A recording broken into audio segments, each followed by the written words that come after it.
Bonsoir, bonsoir à tous. Je vais fixer ma caméra.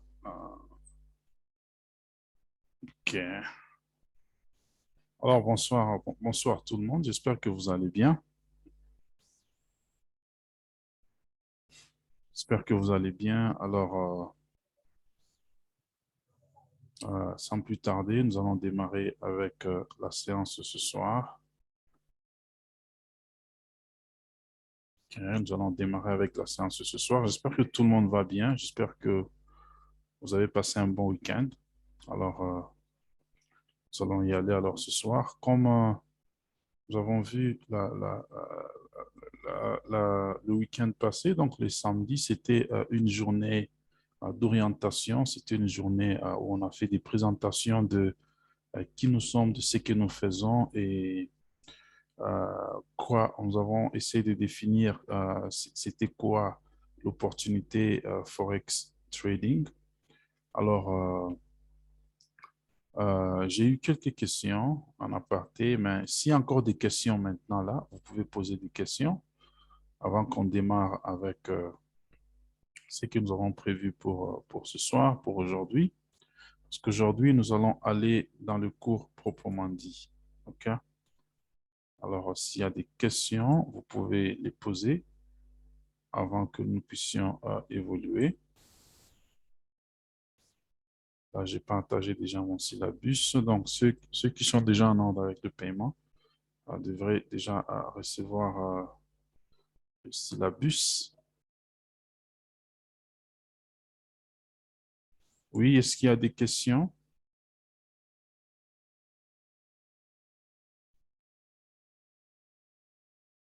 Voilà.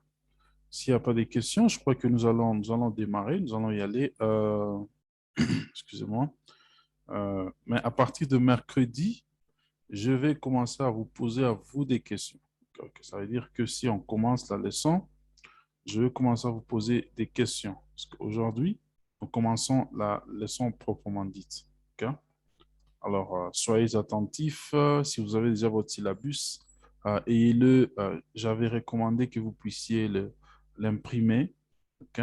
S'il est imprimé, c'est mieux que de l'avoir en soft copy. Alors, si on peut faire ça, c'est mieux. OK?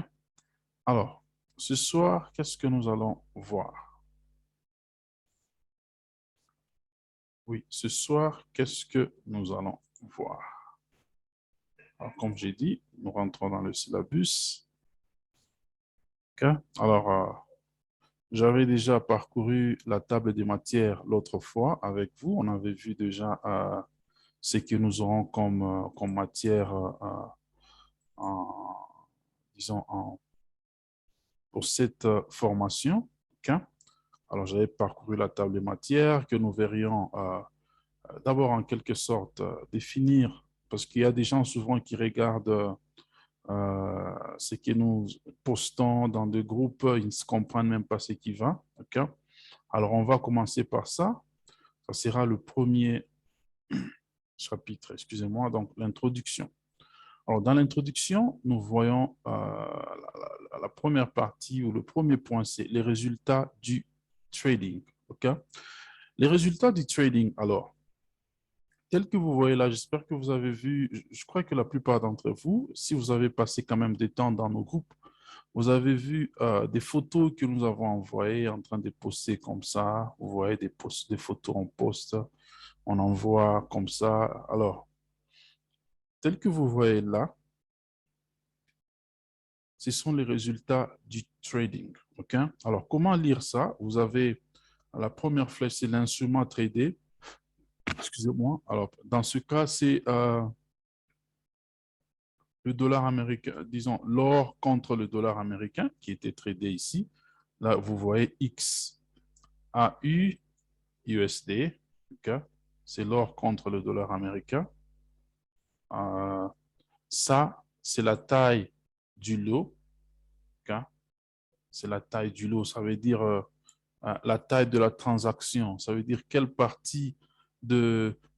C'est comme si vous achetez un lot. Ok, vous achetez, je ne sais pas comment je peux dire ça.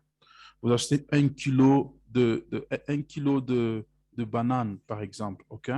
C'est ça, c'est le chiffre là qui définit la taille ou bien la taille de la transaction. OK? Le buy, là, vous pouvez voir buy ou bien sell. Ça définit ça définit la direction de votre transaction. Donc, il y a deux directions. Nous allons voir ça par la suite. Soit vous allez dans un buy ou dans un sell.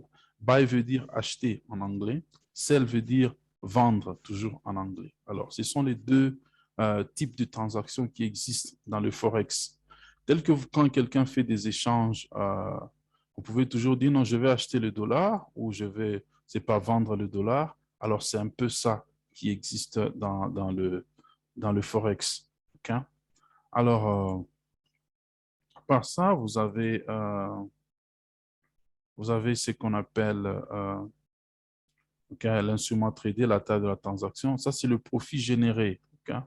Le profit généré, c'est le montant que vous voyez là en bleu. Okay? Comme sur ce trade ou sur cette transaction, nous avions généré $290. Okay?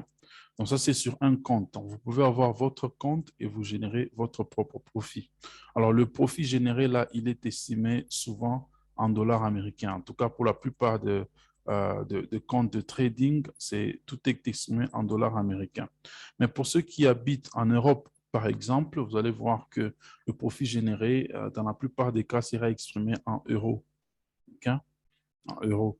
Et certains brokers qui sont basés en Afrique du Sud, leurs profits sont souvent exprimés en rand. Donc, je crois que ça dépend du pays dans lequel vous êtes. Mais pour la plupart d'entre vous, disons d'entre nous qui êtes au Congo, vos profits seront plutôt calculés ou seront affichés en dollars américains, en termes du dollar américain. Mais c'est la même valeur partout. Okay? Alors, c'est un peu ça. Alors, le forex trading est un business comme tous les autres, comme tout autre business, avec des opportunités d'avoir accès aux marchés boursiers internationaux. Avec un dur labeur, une bonne formation, il est possible de se faire une bonne santé financière de n'importe où dans le monde. Okay? Le forex, comme je l'avais dit le samedi, je crois que vous allez vous rappeler, je peux être, je ne sais pas, à Pretoria, tu peux être à Ngananjika, quelqu'un peut être, fermez vos micros s'il vous plaît, quelqu'un peut être à Kinshasa, quelqu'un d'autre peut être à Mwanda, quelqu'un d'autre peut être à, je sais pas, à Kisangani, quelqu'un d'autre peut être au Brésil, quelqu'un d'autre peut être, c'est pas, à Moscou, ou partout vous pouvez être. Le forex trading est ouvert, il est disponible à tout le monde. Et les mêmes principes s'appliquent partout. Les mêmes paires de devises peuvent être tradées partout. Alors, vous comprenez que c'est un marché vaste qui est ouvert à tout le monde et tout le monde peut avoir accès. Et j'insiste, on ne connaît même pas ceux qui gèrent le marché financier. Donc, les gens n'ont même pas besoin de savoir c'est quoi votre nom. Donc, je parle du sens votre tribu, d'où vous venez, qui est votre père, qui est votre mère, ainsi de suite, quel est votre pays, quel oncle vous avez, quel parapluie vous avez, ainsi de suite. Ils n'ont pas besoin de savoir ça. Donc, vous savez, quand chaque fois les gens dans nos pays, hein, quelqu'un cherche un travail, on va te dire non, qui te parraine, qui est ton parapluie, ainsi de suite. Dans le forex trading, il n'y a pas ces histoires-là. C'est une bonne formation et un dur labeur. Tu peux te faire une bonne santé financière avec le forex trading. Okay? Il n'y a pas de limite. J'aime toujours dire le ciel est la limite pour le forex. Donc, vous pouvez vous faire des choses impossibles. Alors, l'historique de l'argent, puisqu'on parle du forex trading, on ne peut pas parler du trading sans parler de l'argent d'abord. Okay? Donc, avant de définir clairement le trading et tous les termes, on doit comprendre d'abord l'historique de l'argent. Okay? Parce que c'est évidemment l'argent, c'est les échanges de devises, comme on avait déjà établi l'autre fois là. Alors, l'historique de l'argent, la définition basique de l'argent est tout ce qui est communément accepté par un groupe de personnes en échange de biens, de services ou de ressources. Donc, c'est ça l'argent. OK? La division basique, c'est tout ce qui est communément accepté par un groupe de personnes en échange de biens, de services ou de ressources. Alors, chaque pays a son propre système d'échange de pièces et de papier-monnaie. Okay? Alors, c'est un peu ça la définition de l'argent. De par son origine, c'est tout ce qui est accepté par un groupe de gens, une convention. Quand on est au Congo, en RDC, par exemple, tout le monde accepte qu'il y a une monnaie, le franc congolais. Et les échanges, tout ce que nous faisons, les services, les ressources, tout se fait par rapport au franc congolais. Et il y a des valeurs qui sont attachées aux différents services qu'on peut offrir pour une certaine somme, pour une somme quelconque de francs congolais. Donc, c'est comme ça. Alors, des objets rares dans la nature et dont la circulation pouvait être contrôlée efficacement étaient les premiers à être utilisés comme des unités de valeur pour les interactions et les échanges. Les coquillages, le cuivre, l'or, les perles ont diversement servi de monnaie dans des anciens royaumes en Europe, en Afrique, en Asie. Jusqu'à une époque relativement récente, les gens utilisaient même des animaux vivants tels que les vaches comme monnaie d'échange. Ça, nous savons tous. Ça ne parle pas de la dot, hein, parce qu'on sait que même pour les dots, la dot, ainsi de suite, les gens souvent demandent des vaches, ainsi de suite. Mais dans le passé, les vaches, les chèvres étaient aussi utilisées comme une sorte de monnaie, vous voyez. Alors, quelqu'un pouvait avoir, je ne sais pas, les habits, par exemple. Quelqu'un a des habits. Alors, telle autre personne a besoin des habits. Alors, elle amène ses vaches. On évalue la quantité des habits ou la qualité des habits par rapport au nombre de vaches ou c'est pas à la santé ou c'est pas à la taille de la vache. Et il se faisait des échanges comme ça. Alors, c'est ça un peu l'historique de l'argent. Donc, tout ce qui pouvait être accepté par une communauté des gens comme un standard, comme une certaine valeur pour faire des échanges, c'est ça l'argent en quelque sorte. Alors, le shekel méditerranéen, mésopotamien plutôt, est la première forme de monnaie connue. Il est apparu il y a près de 5000 ans. Vous voyez? Ça, c'est la première forme de monnaie qui est connue, c'est le shekel méditerranéen, plus de 5000 ans. Alors, les premiers ateliers monétaires connus datent plutôt de 650 à 600 avant Jésus-Christ en Asie mineure, où les élites de la Lydie et de l'Ionie utilisaient des pièces d'argent et d'or estampées pour payer les armes. Vous voyez, ça, c'est juste de type de pièces qui étaient utilisées comme monnaie à l'époque. Alors, le marché d'échange qui nous concerne ce soir, okay? Le marché d'échange communément appelé Forex Trading est un marché mondial décentralisé ou de gré à gré pour le commerce des devises. Ce marché détermine les taux de change pour chaque devise. Il comprend les aspects de l'achat, de la vente et de l'échange de devises à des prix courants ou déterminés. Okay? Alors, le marché Forex, le Forex Trading, c'est un marché décentralisé. Comme j'ai dit, il n'y a personne qui peut vous dire que non, le Forex m'appartient. Il n'y a personne qui peut vous dire que non, moi, le Forex, il appartient, je ne sais pas, à mon grand-père, c'est moi qui le contrôle, c'est moi qui fais ceci. Non. Même les brokers ou courtiers que nous allons voir par la suite dans notre cours, ils ne contrôlent pas le mouvement des devises.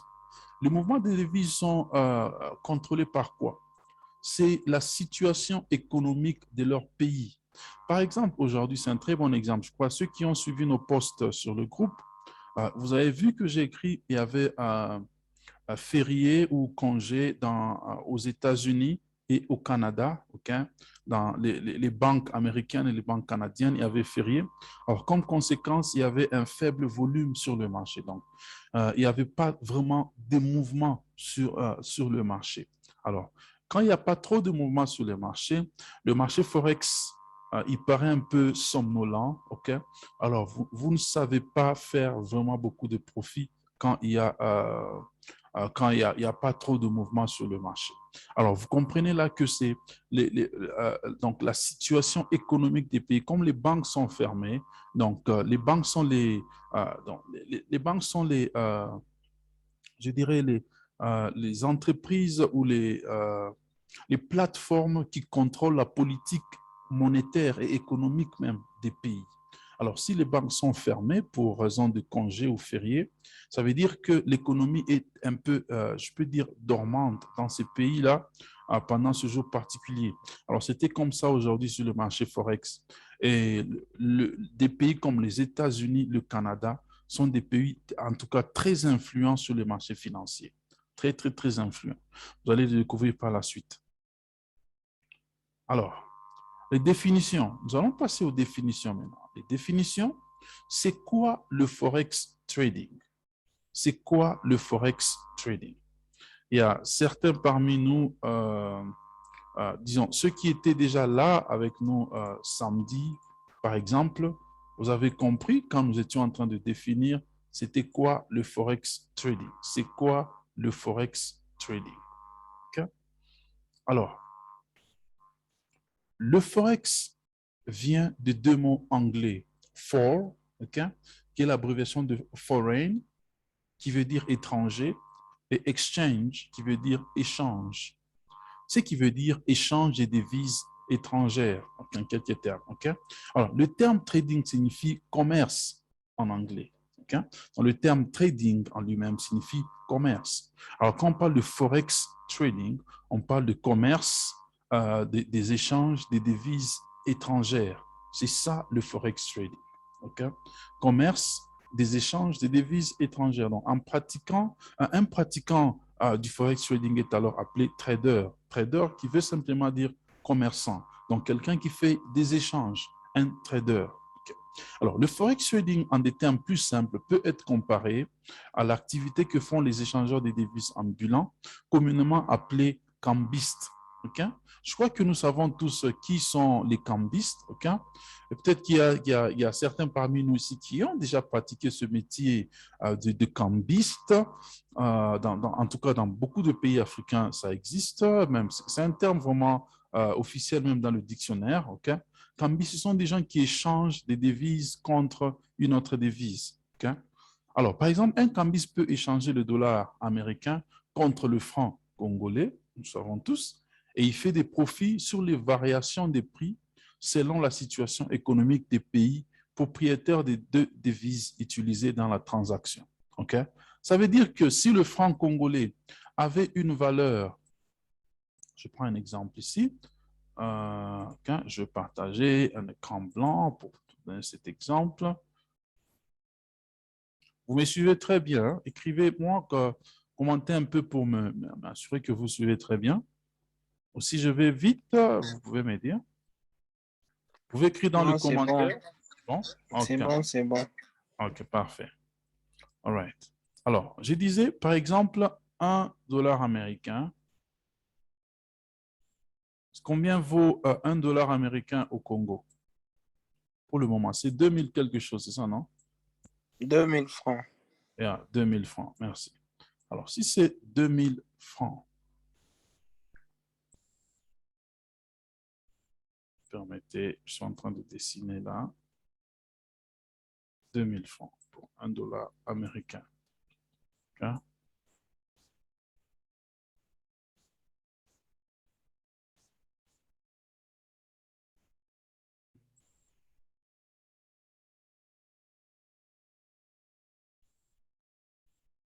$2000. Okay? Alors, si ça c'était hier, OK? Et aujourd'hui, le dollar américain, disons si demain, par exemple, le dollar américain vient maintenant, je ne sais pas ce qui se passe avec ma souris. Permettez seulement que j'utilise la souris ici sur l'ordinateur. Alors, si il en venait que demain, le dollar américain venait à être échangé à 2100.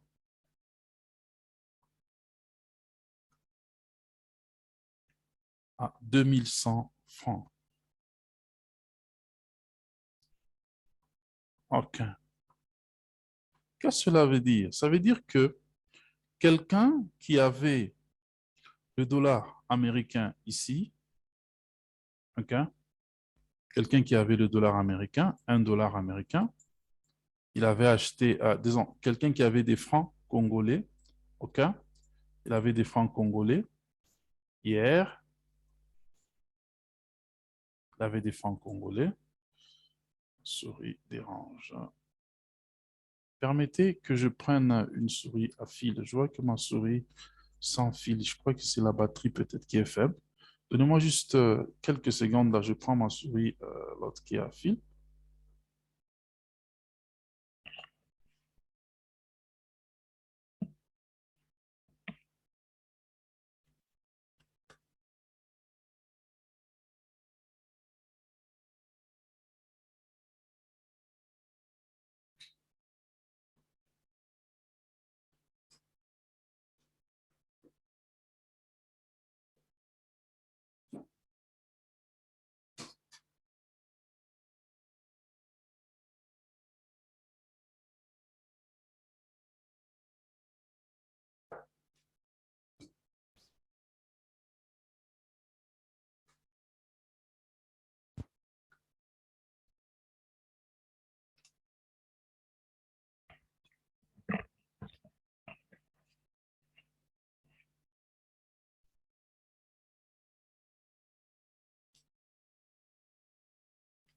OK. OK. All right. Je crois que ça ira mieux maintenant. OK. Merci pour votre patience. Alors, je disais que quelqu'un qui a, disons, quelqu'un qui avait le franc congolais, OK, hier, il a acheté le dollar américain, OK, c'est-à-dire il avait 2000 francs, il a échangé contre un dollar américain. OK? Alors là, maintenant, il détient le dollar américain avec lui. Il a $1. Ça, c'était hier, par exemple. OK? Alors, aujourd'hui ou demain, la valeur du dollar américain a augmenté par rapport au franc congolais. Quelqu'un d'autre veut acheter ce dollar ici par rapport au franc congolais. Il rachète ça à 2100 francs. Vous voyez que cette personne ici va faire un bénéfice ou profit de 100 francs congolais. En tout cas, ça, c'est la pratique de ce que font les cambistes. Alors, c'est comme ça que ça se passe aussi dans le forex trading. Okay? Alors, quelqu'un va peut-être poser la question, est-ce qu'on va commencer à échanger, ça se fera après des jours seulement ou bien c'est en un seul jour? Parce que vous voyez que pour que la valeur, par exemple, change de 2000 francs à 2100, peut-être ça peut rester comme ça parce que quelqu'un peut me dire que le franc congolais s'échange contre le dollar américain à 2000 francs. Ça fait peut-être 3 mois, ça fait peut-être 4 mois, ça fait peut-être 6 mois. Alors, quand est-ce que quelqu'un ferait des profits en faisant cet échange ici, si ça garde toujours la même valeur? Alors, je peux vous dire que une monnaie, la valeur d'une monnaie, OK, ne se limite pas seulement à des chiffres qu'on a là-bas. En fait, quand vous avez, on vous dit, $1 américain vaut 2000 francs congolais. Ce n'est pas exactement ça. Ce n'est pas exactement ça. Pour chaque monnaie, il y a des chiffres qui viennent après. C'est soit 2000 francs, virgule peut-être 12, 24. Vous voyez, il y a toujours des chiffres qui viennent après la virgule, mais ces chiffres-là, juste pour arrondir, pour rendre les choses plus simples, on simplifie, on vous garde 2000 francs, alors qu'il y a des chiffres qui viennent après là-bas. Alors, ces chiffres, cette partie décimale ici, cette partie décimale, elle varie trop. Elle varie trop. Donc, vous pouvez voir que c'est en train de changer, c'est en train de changer. Ça peut être, peut-être, après 1 minute, ça devient 4, 5 là-bas. Après, c'est pas 10 minutes, ça devient 3, 5, 8. Après, je ne sais pas combien de temps. Alors, ces chiffres ici, la partie décimale, ça peut même changer, ça devient 2, quelque chose, 0, ainsi de suite. cette partie décimale varie à la seconde près. Ça varie à la seconde, vraiment. Alors, c'est sur ça que nous jouons dans le Forex trading. OK? Donc, vous pouvez voir que le dollar contre le franc congolais, il n'y a rien qui a évolué. Hier, c'était 2000 francs, aujourd'hui 2000 francs, avant-hier 2000 francs. Mais il y a une partie décimale qu'on ne met pas quand on présente le taux d'échange, juste pour simplifier les calculs. Mais c'est sur cette partie décimale-là, justement, que le Forex trading joue. Les profits, on les fait par rapport à cette partie décimale. D'où nous avons des graphiques. Okay? Quand vous avez un graphique dans le trading, okay? Je vais vous montrer, par exemple, un graphique là. Lorsque vous avez un graphique dans le trading, okay? Voilà par exemple. Alors, ce graphique tel que vous le voyez là, j'espère que vous voyez déjà le graphique, hein? Voilà. Tel que vous voyez le graphique, ça veut dire que tel que vous voyez tout ce graphique ici, c'est juste une représentation de la variation du taux d'échange. Okay? Par exemple, ici, c'est l'or contre le dollar américain, XAUD contre USD. C'est ça, c'est écrit ici. C'est écrit juste au point ici. Vous voyez? XAU contre XAU, c'est le symbole de l'or. USD, c'est le symbole du dollar américain. Alors, vous voyez les chiffres ici, dans cette colonne ici. C'est ça, les chiffres des valeurs. Okay? Alors, toutes ces variations qu'il y a là-bas, c'est là que nous avons nous faisons des profits. Ça veut dire que il y a une valeur ici, par exemple, lorsque le prix bouge à partir d'ici, okay, il descend jusque là où il est ici, à ce niveau 1755, cette variation ici représente le profit sur le marché du Forex. Alors, c'est sur ça, alors, ce que nous faisons avant d'entrer sur le marché, nous étudions le graphique, nous analysons le graphique. Bien évidemment, nous suivons aussi ce qui se passe dans le monde par rapport à telle ou telle autre devise. Et puis, nous ouvrons des positions sur le marché. OK? Alors, c'est un peu ça le Forex trading. C'est les chiffres qui sont après la virgule qui nous intéressent plus parce que c'est ces chiffres-là qui nous montrent des profits. OK? Alors, je vais rentrer dans mon syllabus. Je vais rentrer dans mon syllabus. There we go. OK. Alors, je rentre dans mon syllabus. Alors, je disais que quelqu'un qui pratique le forex trading est appelé trader. Okay? Alors, la différence entre un trader et un BIST, c'est que la différence, c'est qu'un trader n'a pas besoin d'avoir des devises en cash parce que ces transactions se passent en ligne. Telle que vous avez vu ma plateforme d'échange, elle est en ligne, elle n'est pas physique. Je n'ai pas besoin d'avoir des cash sur moi pour faire ces transactions.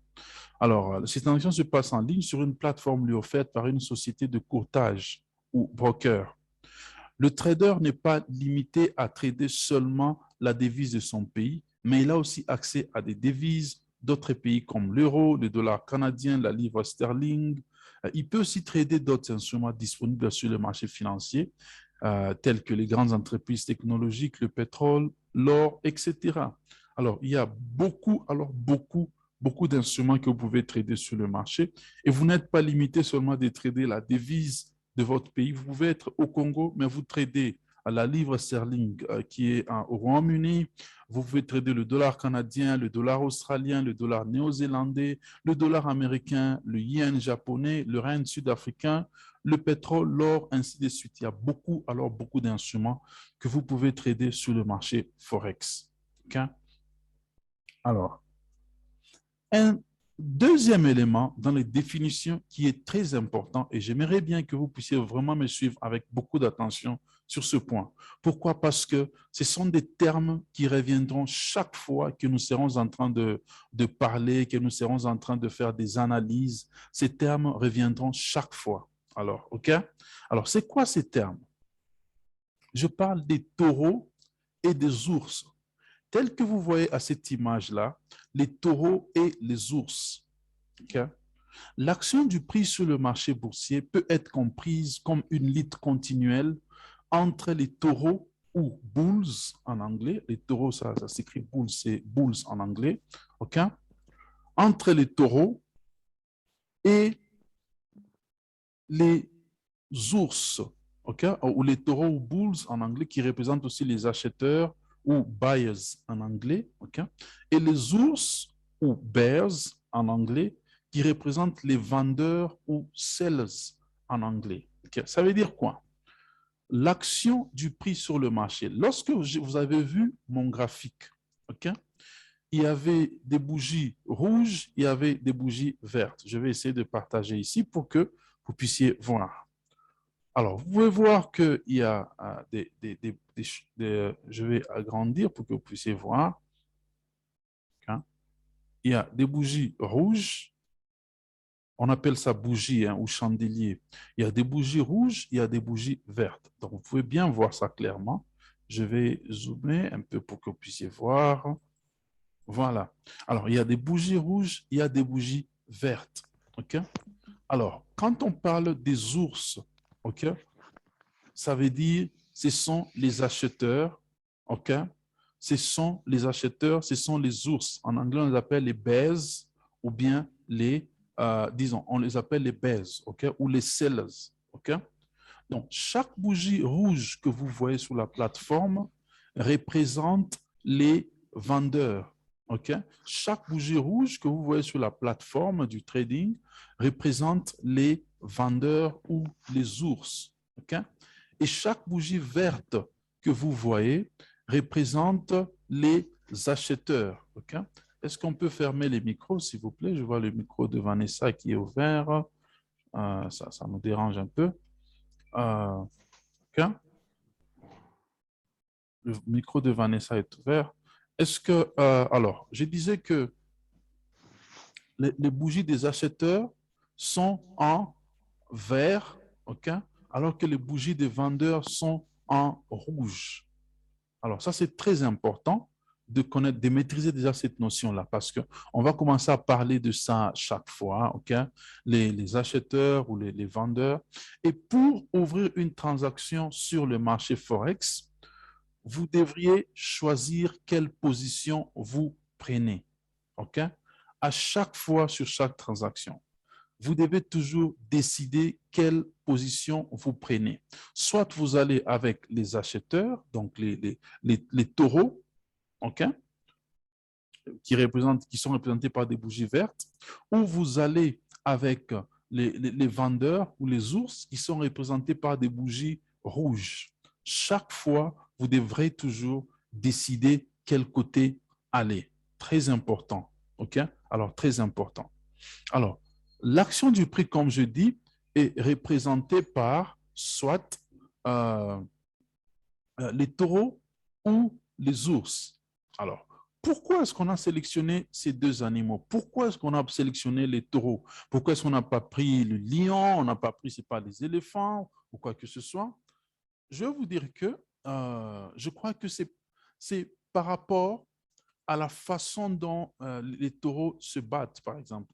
Si vous étudiez très bien le comportement d'un taureau, ok, le taureau, lorsqu'il se bat, tel que vous voyez sur l'image, il a ses cornes ici au-dessus. Alors, en se battant, il essaye avec ses cornes de tirer son adversaire du bas vers le haut. Ok? C'est ça, justement, le mouvement que les acheteurs font sur le marché. Les acheteurs, ils tirent le prix du bas vers le haut. OK? Ils tirent le prix du bas vers le haut. C'est ça, les acheteurs. OK? Alors que l'ours, de son côté, d'autre part, l'ours, d'autre part, lui, ce qu'il fait est que il pousse plutôt le prix du haut vers le bas. OK? Il pousse le prix du haut vers le bas. C'est ça l'ours. Quand il se bat, il essaie de tirer son adversaire du dessus pour le tirer pour qu'il tombe vers le bas. Alors, c'est ça l'action entre les taureaux et les ours. Alors, vous devez comprendre là que sur le marché trading, les taureaux, ils essayent de tirer le prix du bas vers le haut, alors que les ours essayent de tirer le prix du haut vers le bas. Alors, les taureaux sont en vert ou les acheteurs, les ours sont en rouge ou les vendeurs. Très important. Okay. Alors, les deux actions non utilisées dans les transactions forex trading sont buy ou achat, okay, pour les acheteurs, ou vente ou sell pour les vendeurs. Okay? Alors, comme j'ai dit, avant d'entrer sur une position, avant d'ouvrir une position sur le trading, vous devriez être en mesure de sélectionner quel sens vous prenez. Soit vous allez dans l'achat ou vous allez dans une vente. Les deux positions. Il n'y a pas de position neutre. Vous devez toujours dire, je suis bullish, OK? Je suis bullish, donc je pars avec les taureaux, ou je suis bearish. Bearish, je vais avec les vendeurs. OK? Et nous allons étudier avec vous comment prendre cette position. Alors, ça veut dire que si quelqu'un prend une position pour les bulls ou les taureaux, OK, ça veut dire entrer dans l'achat, mais le marché allait dans le sens des ours. Ça veut dire que les ours sont en train de gagner sur le terrain. Celui qui était entré comme un taureau serait en train de perdre sur le trading. Il serait en train de perdre. Alors que celui qui était entré comme un ours serait en train de gagner parce que le marché est en train d'aller dans son sens. Je vais bien vous illustrer ça ici. Je rentre sur mon graphique, par exemple. Okay? Je rentre sur mon graphique. Alors, vous pouvez déjà voir mon graphique, j'espère. Alors, sur mon graphique, vous voyez que, par exemple, ici, le prix était tiré de ce point ici au bas. Okay? Il était allé vers le haut. Il a monté, il a monté, il a monté, il a monté, il a monté, jusque là au-dessus. Ça veut dire quoi? Ça veut dire que là, tous ceux qui étaient entrés comme les taureaux,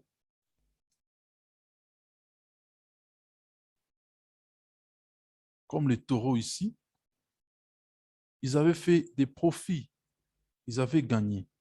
Donc, et leur gain, c'est à partir de cette distance ici, en montant jusque là au-dessus. C'est ça leur gain. Excusez-moi, les taureaux. Okay? Ils avaient gagné lorsque le prix était monté.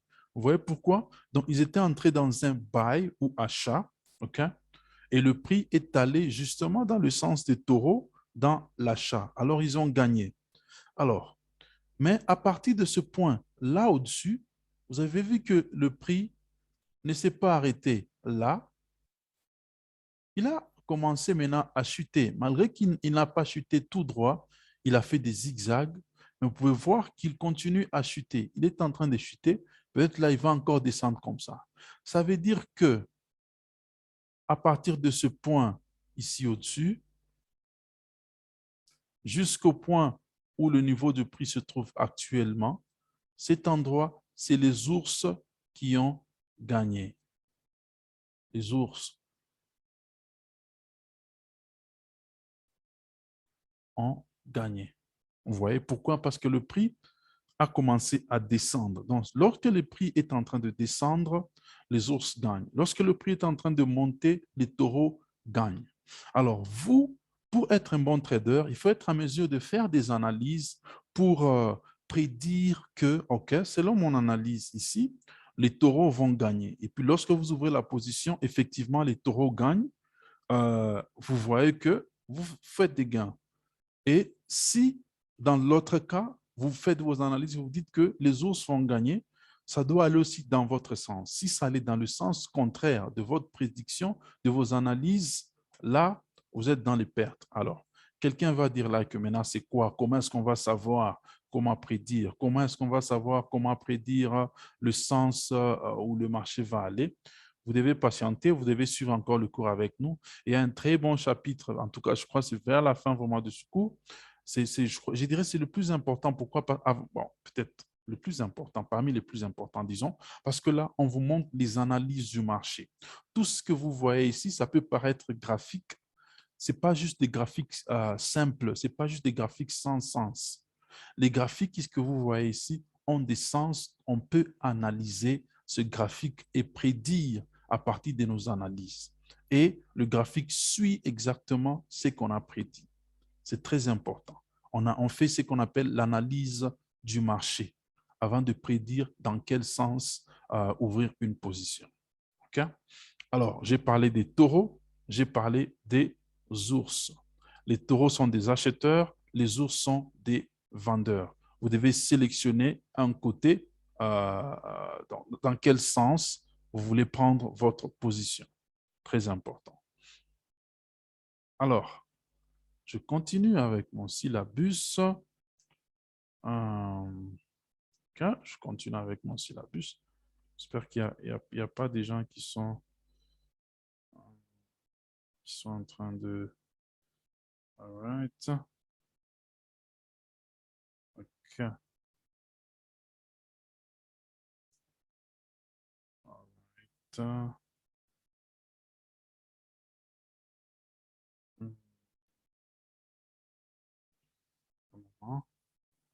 OK. Alors, je compte. Vous voyez déjà mon syllabus, il est partagé. Voilà.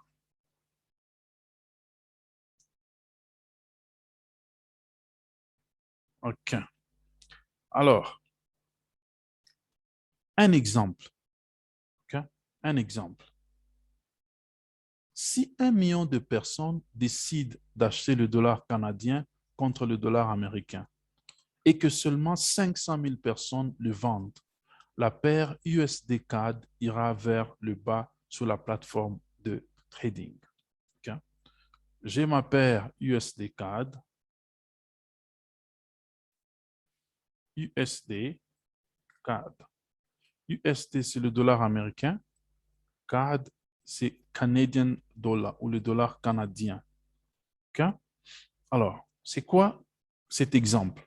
Si 1 million de personnes, OK?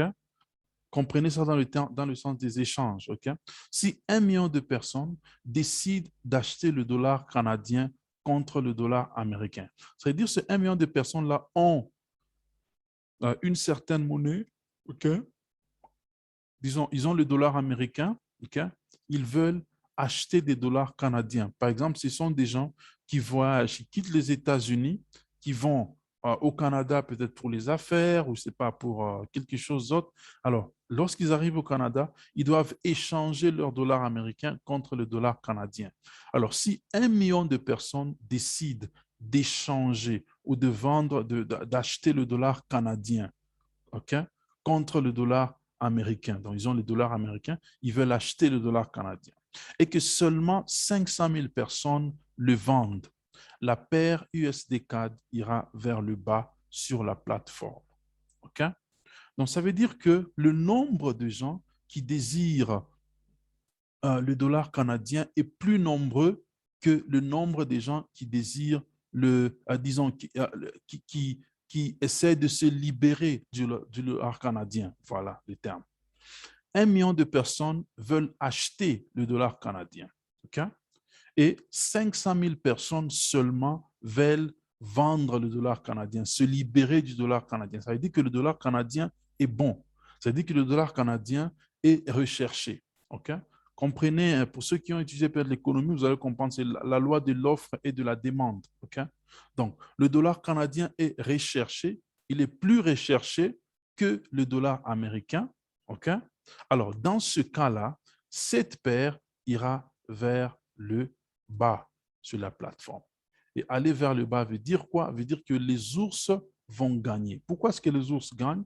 C'est parce que le dollar canadien qui est recherché, qui est beaucoup recherché, est à droite sur la paire. OK?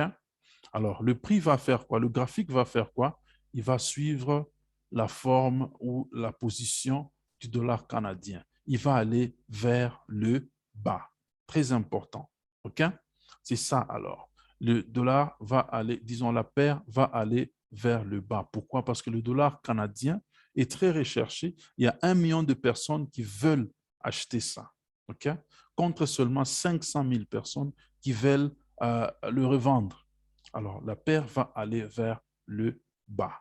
Okay? Ça, c'est juste un exemple pour vous montrer l'influence des taureaux et les ours. Alors, comme j'avais dit, les taureaux sont placés de ce côté.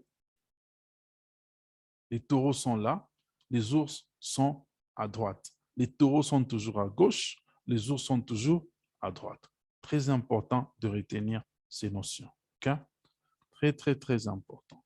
Okay? Alors, si je peux parler en pratique, okay? En pratique, le trading en pratique, les échanges se font via une plateforme en ligne, okay, mise à votre disposition par une société de courtage ou broker en anglais. Vous ouvrez un compte auprès de cette société où vous déposez un certain montant qui va vous permettre d'effectuer des opérations d'échange ou de vente ou d'achat sur les marchés d'échange internationaux en ligne. Le bénéfice ici, contrairement du cambiste, est que la panel de devises est très large, car vous ne possédez pas physiquement les devises, comme j'avais dit encore. Okay? Par exemple, vous ouvrez un compte de 500 dollars, okay, auprès d'un courtier. Okay? Vous ouvrez un compte de 500 dollars auprès d'un courtier et après analyse et recherche, vous estimez que la valeur du dollar va augmenter, okay, va augmenter par rapport à celle du livre sterling. Vous allez alors placer un ordre qui sera exécuté par votre courtier d'acheter le dollar contre le livre sterling. Cette opération est appelée, elle est notée la vente. Okay? Donc, lorsque vous ouvrez et vous placez un ordre, vous dites que non, j'estime que la valeur du dollar va augmenter par rapport au livre sterling et la paire, c'est le GBP USD. Okay? La livre sterling contre le dollar américain. Et vous dites que, alors, comme la valeur du dollar américain va augmenter, ça veut dire qu'il y aura une forte demande sur le dollar américain. Qu'est-ce que je vais faire? Je vais vendre cette paire. Je vais aller avec les ours pour dire que la paire va aller en descendant vers le bas. Okay? Très important. Alors, je vais prendre une pause là. Okay? Je prends quelques questions s'il y en a. Ensuite, nous allons évoluer. Les questions? Est-ce qu'il y a des questions? Vous pouvez poser des questions. Vous pouvez poser des questions. Je vois, je vais vous citer par les noms. Shadrach, Dani, Fidi, Isaac, Landry, Sébastien, Tim, et l'autre nom en russe. Je ne sais pas c'est qui le nom en russe là. Je ne sais pas lire russe. Hein? Désolé. Il y a des questions?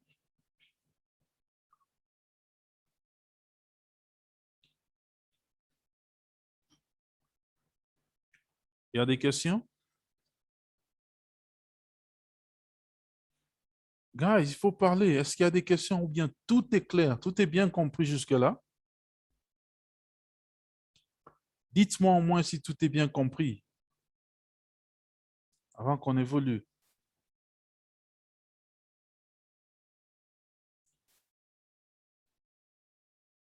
OK, Shadrach m'a dit jusque-là, tout va bien. OK, parfait. Comme Shadrach m'a dit que jusque-là, tout va bien, je fais confiance à Shadrach. Donc, je pense que c'est la même chose pour les autres aussi. Qui sont les autres? Le nom en russe, c'est Dan Daimoni. OK, c'est Dan. OK, je vais juste appeler Dan. OK? All right, tout va bien. Isaac aussi me dit tout va bien. OK, Tim aussi dit tout va bien. Au cas où vous êtes trompé dans vos prédictions, ça c'est une question de Fidi. Au cas où vous vous êtes trompé dans vos prédictions, vous pouvez arrêter les opérations. Voilà, très bonne question qui revient en tout cas chaque fois qu'on a la formation. Au cas où vous êtes trompé dans vos prédictions, vous arrêtez. Très bonne question. Il y a c'est qu'on appelle la probabilité de perte sur le trading qui existe. Je ne veux pas vous vendre un faux rêve. OK?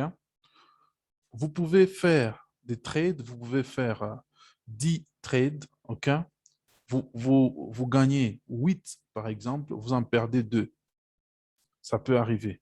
Vous pouvez faire 10 trades, vous en gagnez tous les 10, ou vous pouvez perdre 1. Vous pouvez faire 10 trades, vous en gagnez 7, vous en perdez 3. Ça existe. Alors, les pertes dans le trade, ça veut dire quoi? Ces pertes-là, c'est justement quand on se trompe dans notre analyse. Ça veut dire que vous avez fait une analyse qui n'est pas tombée exact, qui n'a pas été vraiment réussie, qui n'a pas tourné dans le bon sens. C'est là que vous voyez que ça va dans le mauvais sens où vous perdez. OK? Alors, tout arrêter quand vous êtes trompé, euh, il y a des moyens d'arrêter. Par exemple, moi, j'ai un principe, je n'arrête jamais un trade qui est en négatif. Alors, comprenez que lorsque le trade est allé dans le sens opposé de votre analyse, il est en train d'aller dans les négatifs, c'est-à-dire que vous êtes en perte. Il y a une valeur très importante qu'on va étudier par la suite qu'on appelle le stop loss, SL. Je suis juste en train d'en parler anticipativement. OK? SL ou stop loss.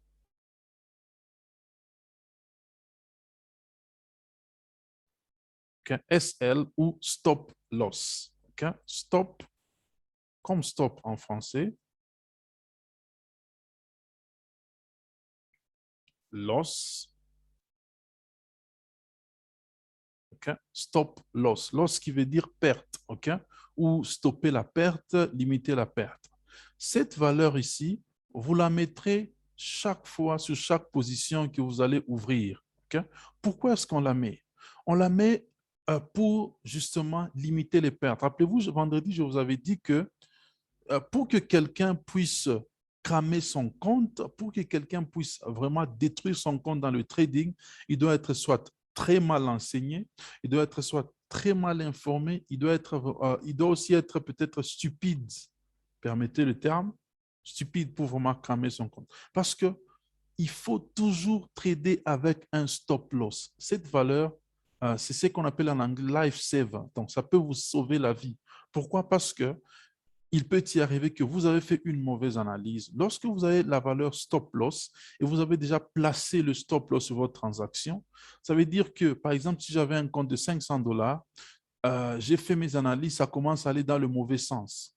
Je pourrais avoir mis mon stop loss peut-être à 15 dollars pour dire que si ça va vraiment dans le sens opposé de ce que j'ai prédit, que ça limite mes pertes à 15 dollars. Alors, la plateforme de trading telle que vous la voyez là, elle a un mécanisme qui va stopper la perte à 15 dollars et ça vous sort du marché. Ça garde quand même une grande partie de votre capital. Alors, c'est ça qu'on fait dans le cas où le trade va dans le sens opposé de notre analyse. Alors, FIDI, la valeur du stop loss va protéger ton compte, va limiter les pertes lorsque ça va dans le sens opposé de ton analyse. Deux fois, comme vous avez vu quand j'étais en train de vous montrer sur le graphique là, des fois, il y a des trades qui ne partent pas, par exemple, qui ne partent pas directement, hein, directement comme ça, hein, en une ligne droite. Non, le trade, le graphique bouge toujours en waves, okay, ou en vagues. Ça monte un peu, ça descend, ça monte, ça descend. Au lieu d'arriver à un point directement, comme ici, en une ligne droite, ça fait des waves. Ça monte, ça descend, ça monte, ça descend. Alors, en montant, en descendant, là, quelqu'un peut penser que non, je suis en train de perdre, je suis en train de perdre. Lorsque ça va en négatif, je ferme. Quand tu fermes chaque fois en négatif, tu fais plus de pertes que si tu avais laissé le trade ouvert. Peut-être qu'il va aller un peu en négatif là, et puis il retourne, il repart dans le bon sens de ton analyse. Alors, la patience aussi est très importante dans le trading. Okay? Alors, pour répondre à ta question brièvement, la valeur du stop loss nous aide à limiter les pertes. On ne coupe pas juste l'opération si vous êtes trompé. Okay? À moins que vous soyez vraiment très sûr que, en tout cas, ça, moi, je suis vraiment extrêmement trompé. Non, je vais carrément sortir. Mais vous devez vous assumer parce que lorsque vous sortez, après vous êtes trompé, vous allez sortir avec un négatif. Fidi, j'espère que c'est bien compris. Fidi Bompaka. Fidi Bompaka, c'est bien compris? J'espère, c'est bien compris.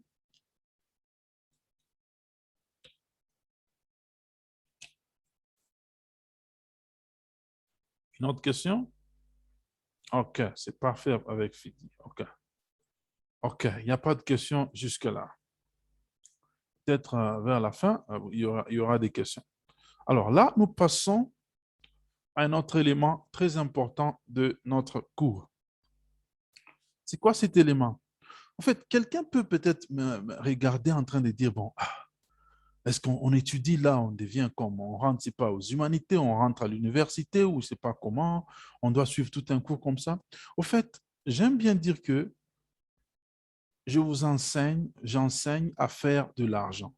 Je vous enseigne à faire de l'argent, c'est ça. C'est ça, comme on avait dit l'autre fois là, c'est une opportunité pour pallier au chômage, c'est une opportunité qui peut vous amener à accéder à la liberté financière. Donc, ce sont des techniques. Si on devait vous parler de tout ce qui existe dans le forex trading, je peux vous assurer qu'il y a certaines académies qui offrent des formations pendant 6 mois. Il y a des académies qui offrent des formations pendant une année. Il y a des académies qui offrent des formations pendant, je ne sais pas, 4 mois avant que vous ne puissiez entrer sur les marchés. Parce que, selon moi, ils remplissent les têtes des gens avec beaucoup de principes, beaucoup de notions qui peuvent même vous embrouiller. Alors, ce que moi j'ai fait, c'est synthétiser ou préparer ce qui est nécessaire pour vous mettre, pour vous affûter et vous rendre en mesure de rentrer sur le marché de trading et de commencer à trader. C'est ce que nous avons condensé dans ce syllabus de 50 pages. Donc, vraiment, ce qui est assez pour que vous puissiez monter sur le marché de trading et de commencer à vous faire de l'argent. C'est ce qu'on a essayé de condenser, de mettre ensemble et de vous enseigner. Vous en faites pas, nous connaissons beaucoup. Il y a des algorithmes dans le trading, il y a différents types d'indicateurs que les gens enseignent, il y a des gens qui vendent même ces indicateurs-là, ainsi de suite. Bon, toutes ces choses-là, c'est bien lorsque vous pouvez peut-être approfondir ou vous voulez peut-être devenir spécialiste dans tel ou tel autre domaine dans le trading. Le trading est très vaste, hein? Mais je vous dis que pour se faire de l'argent dans le trading, il y a même des gens qui connaissent beaucoup de ces notions-là, mais parce qu'ils ont négligé ces notions de base, ils ne sont pas en mesure d'être rentables sur le marché. Okay? Alors, ce que nous avons pris, c'est des choses que nous avons testées, c'est des choses que nous vivons tous les jours et c'est des choses que nous avons trouvées vraiment utiles pour donner à quelqu'un, pour que quelqu'un puisse commencer à trader. Alors, si quelqu'un maîtrise vraiment très bien ce cours, il va être un bon trader, ça je vous assure. Okay? Et nous en avons les preuves avec nos étudiants qui ont été assidus, ils sont des bons traders. Alors, j'ai voulu les instruments du trading. Ça, c'est notre deuxième point. Okay? Les instruments du trading. Okay? Les instruments du trading. C'est quoi les instruments du trading? Les paires de devises. C'est ça le premier instrument du trading. Les paires de devises. Les paires de devises, comme on a vu là, c'est, vous voyez, il y a l'euro, le dollar, par exemple, contre l'euro. Les instruments les plus échangés sur le marché boursier sont les devises ou monnaies des différents pays du monde. Les devises sont toujours groupées en paires. Exemple, USD CAD, GBP USD. La position de chaque devise dans une paire donnée est très importante dans l'interprétation de l'action du prix. Okay? Donc, lorsqu'une devise est à gauche, c'est important sa position. Lorsqu'une devise est à droite, c'est important sa position. Rappelez-vous que j'avais parlé des taureaux qui sont à gauche, okay, qui sont les acheteurs, les vendeurs qui sont à droite, okay, qui sont ou les ours, okay, les vendeurs, ou les sellers, les taureaux ou les buyers. Alors, une devise qui est d'un côté, c'est très important de comprendre c'est quoi, ça signifie quoi lorsqu'il est à gauche ou il est à droite. C'est ce qu'on explique ici. Par exemple, dans ce cas ici, vous allez voir que le dollar américain, c'est l'une des rares devises qui tourne un peu partout, qui peut être à gauche, qui peut être à droite. Okay? Par exemple, dans cette paire ici, euro-dollar, vous voyez que le dollar américain est à droite. Donc là, il a pris la place des ours vendeurs. OK? Ça s'appelle aussi, on appelle aussi la devise de cotation. OK? Devise de cotation. Donc, c'est la devise des ours ou des vendeurs ou devise de cotation. OK? Alors, les devises qui sont à gauche, on les appelle devises de base ou taureau. OK? Devise de base ou taureau. OK? C'est ça la devise qui est à droite. OK? À droite, vous avez la devise de base ou les taureaux ou les acheteurs. À gauche, disons plutôt à gauche, vous avez la devise de base ou des taureaux ou des acheteurs. Et à droite, vous avez la devise de cotation, ours ou les vendeurs. OK? Alors, je disais que la position est importante. Pourquoi? Par exemple, vous voyez que dans cette autre paire ici, USD CAD, je vais voir ça là-bas, USD CAD, OK? Le dollar américain, dans ce cas, il a pris le côté des taureaux. OK? Il a pris le côté des taureaux. Ça veut dire que si vous faites vos analyses sur le marché par rapport au dollar américain et vous dites que le dollar américain, il y aura une forte demande sur le dollar américain, il sera fort, ça veut dire que là, vous devrez entrer dans une vente, dans un achat plutôt, donc allant vers le haut sur cette paire. Et si toujours dans le dollar américain, toujours fort, mais cette fois-ci, il est du côté de la devise de cotation où il est à droite, et vous prédisez toujours qu'il sera toujours fort, cette fois-là, vous devriez entrer dans la vente. OK? Très important. Je vais expliquer, je vais prendre une page blanche pour bien expliquer ça, pour que vous puissiez mieux comprendre. Voilà. Alors, je disais que le dollar américain, dans cette paire, par exemple, euro, USD. Il y a aussi une paire ici, USD, CAD. Le dollar américain contre le dollar canadien. Et si, OK, ici, notre concentration, notre focus est sur le dollar américain. OK? Si on dit que le dollar américain, selon nos analyses et selon tout ce que nous connaissons, on va voir comment faire les analyses. Le dollar américain sera fort. OK? Alors, je dis USD fort. Fort. Si selon vos analyses, vous dites que le dollar américain sera fort, ça veut dire quoi? Qu'est-ce que vous devez apporter comme interprétation sur les graphiques?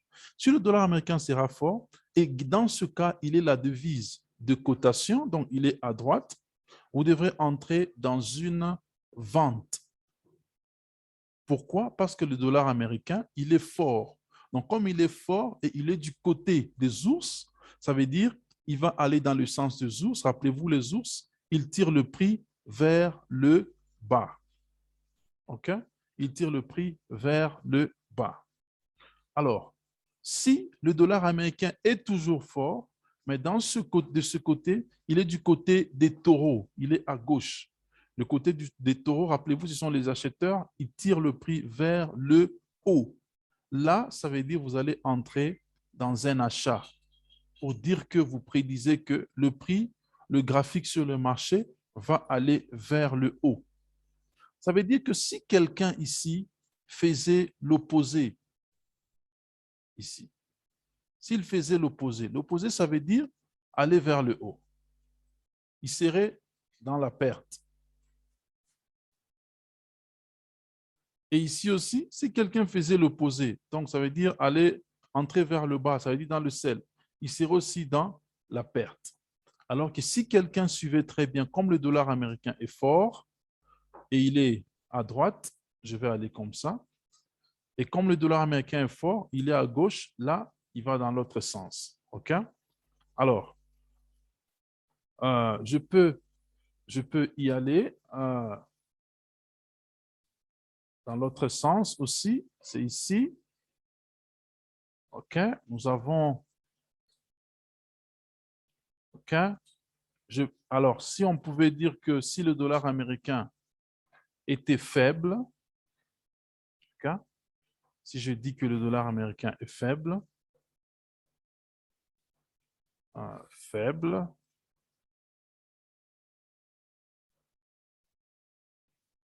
faible. OK, je suis en train d'essayer d'écrire faible. OK, il est faible.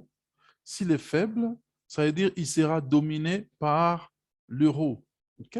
Il sera dominé par l'euro. S'il est faible, ça veut dire que la demande est plus forte sur l'autre paire, sur l'autre devise plutôt. OK? Si le dollar américain est faible, ça veut dire que la demande est plus forte sur l'euro. Ça veut dire que sur cette paire ici, va aller vers le haut. J'ai mis ça expressement en vert pour vous montrer que c'est les ours qui vont gagner ici, alors que c'est les taureaux plutôt qui vont gagner là-bas. Et cette paire ici va aller vers le bas. Okay? Lorsque le dollar américain est faible. Alors, c'est comme ça, c'est ça le principe de base dans le trading. Vous devez savoir quand entrer dans un sell et quand entrer dans une, disons, dans un buy. Sell qui veut dire achat, OK, S-E-L, OK, sell. Non, sell qui veut dire plutôt vente, OK, vente.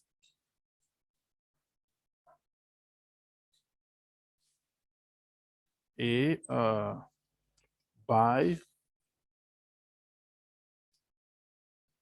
qui veut dire achat.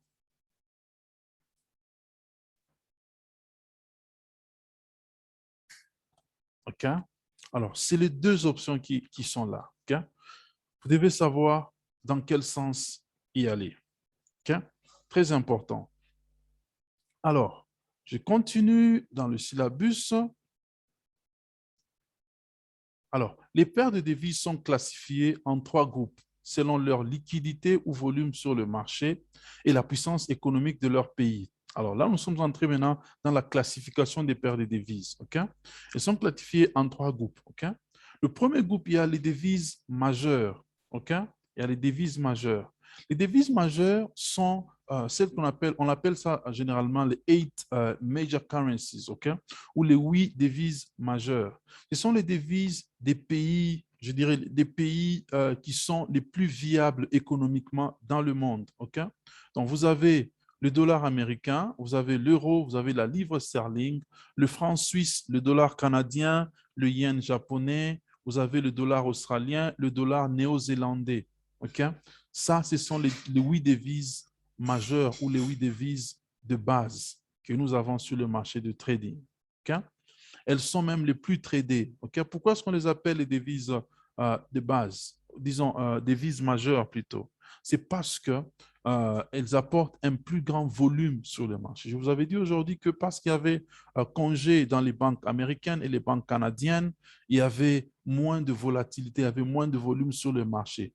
Justement, c'est parce que le dollar canadien et le dollar américain sont des devises de base. Ce sont des devises majeures. OK?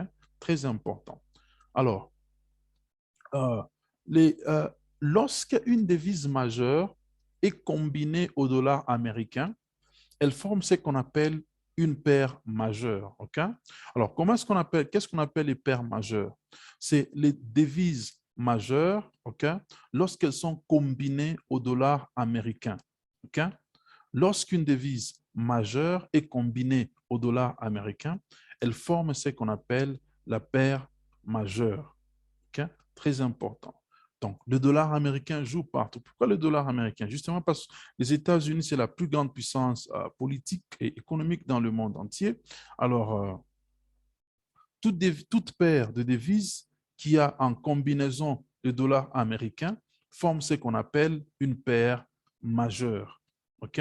Alors, nous avons par exemple l'euro contre le dollar américain, le dollar américain contre le yen japonais, que je suis en train de lire là-bas. Il y a la livre sterling contre le dollar américain. Nous avons le dollar australien contre le dollar américain. Nous avons le dollar américain contre le dollar canadien. Ça, c'est le dollar américain contre la monnaie chinoise. On appelle ça yuan chinoise. Il y a le dollar américain contre le franc suisse. Elles sont appelées devises, elles sont appelées majeures en considération de leur volume sur le marché de change des devises. OK? Très important. Alors, à part les paires majeures, ou les devises, les devises majeures qui sont constituées par les paires majeures avec le dollar américain, il y a ce qu'on appelle les paires mineures. Les paires mineures. Okay? Alors, quelles sont les paires mineures? On les appelle les paires mineures ou les paires croisées. Okay? On appelle les paires mineures ou les paires croisées ou les devises croisées. Okay? Les paires mineures ou les devises croisées. Ce sont les paires qui ne contiennent pas les paires qui ne contiennent pas le dollar américain. Okay? Donc, lorsque vous avez les devises majeures, elles sont connectées entre elles, okay? Mais sans le dollar américain. Ces paires-là sont appelées les paires mineures ou les devises croisées. Okay? Donc, c'est les majeures, les devises majeures que nous avons vues ici, quand elles sont combinées sans qu'il y ait le dollar américain dans leur combinaison. Vous avez vu, par exemple, ici, il y a la livre sterling contre le dollar australien, il y a l'euro contre le dollar australien, il y a le franc suisse, c'est le CHF, contre le yen japonais. Lorsqu'ils sont combinés comme ça, on les appelle les paires mineures. OK? Très important. Excusez-moi. Ensuite, nous avons les paires exotiques. Les paires exotiques sont les combinaisons des pays émergents avec les pays, donc des devises des pays émergents avec le dollar américain. Okay? Des pays émergents, par exemple, comme le Mexique, la première là, c'est le USD MXN. Le MXN, c'est le peso mexicain, peso. C'est comme ça qu'on appelle la monnaie mexicaine, peso.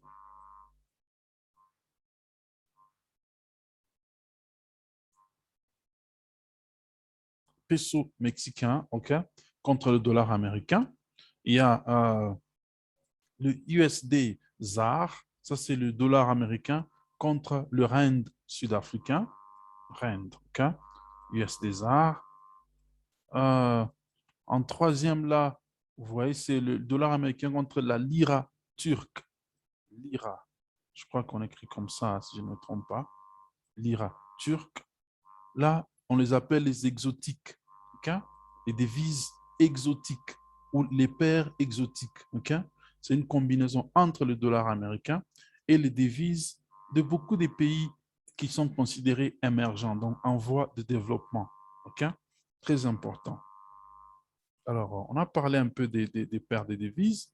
À part les paires de devises, d'autres instruments qu'on utilise sur le marché boursier, il y a ce qu'on appelle excusez-moi, les indices boursiers, par exemple. Okay? Nous avons des indices boursiers comme le Nasdaq. Okay? Nasdaq. Nasdaq. Alors, le Nasdaq, c'est un indice. Seulement, tel que vous comprenez, c'est quoi un indice? Quelqu'un peut me dire c'est quoi un indice? Vous n'avez pas encore parlé. Il n'y a personne qui a déjà parlé jusque-là dans cette classe. Non, j'ai déjà entendu, je crois, une seule personne ou deux. Vous allez parler, vous allez me répondre c'est quoi un indice? Excusez-moi. Qui peut me définir c'est quoi un indice? C'est quoi un indice? Vous êtes là tous ou vous dormez? Hello? Danny, tu es là? Ouais, je suis là. Mhm. C'est quoi un indice?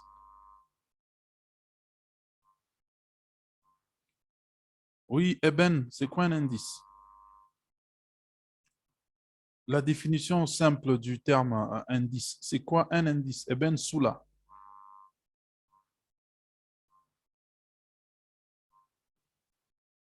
Dani, Shimba, Dieudonné, Fidi, Isaac, Landry, Sébastien, Tim, Dani, un autre Aitel là au bas. C'est quoi un indice? Qui peut me définir c'est quoi un indice?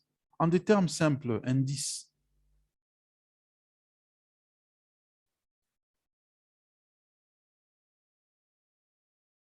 Je veux que vous participiez. Je ne veux pas avancer si on ne participe pas.